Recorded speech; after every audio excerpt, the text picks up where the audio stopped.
Across the earth stand monuments to memory. They represent something eternal. Long before language, humanity spoke through symbols, and the great temples of the world were its first books. The ancients didn't just build, they encoded. Through stone, they mapped the human journey from ignorance to illumination.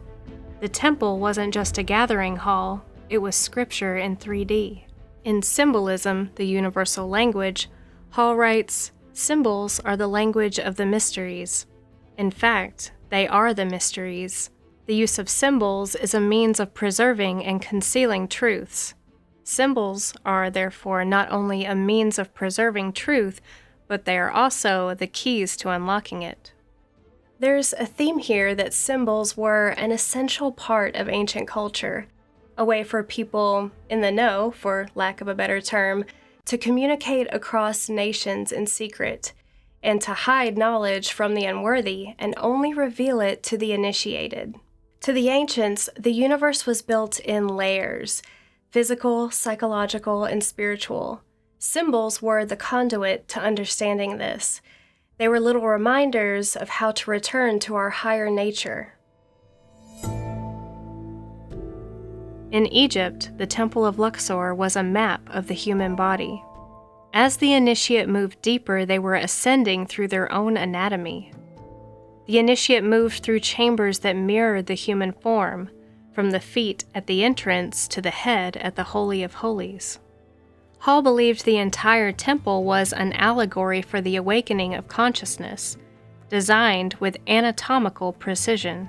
When I first looked at the ground plan of Luxor, my first thought was, all right, but it's crooked. Well, as it happens, this was completely intentional and for a few reasons that are completely fascinating.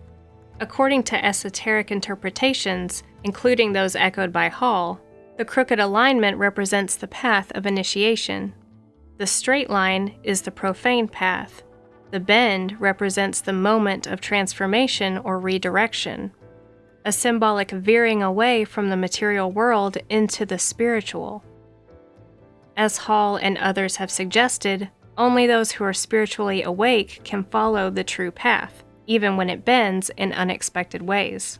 Additionally, we can't forget that Egyptian temples were often aligned with celestial bodies, stars, solstices, or the Nile's orientation.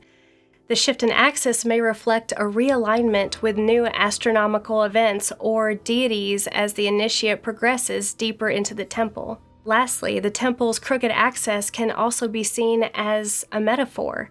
Truth is not a straight line. Just like symbolic language, the path of enlightenment is obscured and must be navigated carefully. The bend also creates a psychological and sensory shift. As you progress, you are no longer in line with the external world. You are being gradually removed from it. This reinforces the sense of entering a sacred mystery, not just a physical structure. In Cambodia, Angkor Wat rises like a celestial mandala. Its central tower symbolizes Mount Meru, the sacred axis between worlds. Its orientation aligns perfectly with the solstices and equinoxes, reflecting the soul's journey through cycles of time and renewal.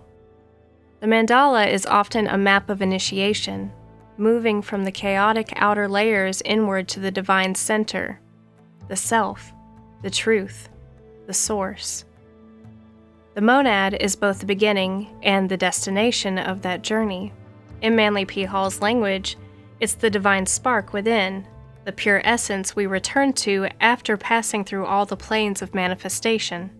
Hall wrote that all true architecture begins with sacred geometry.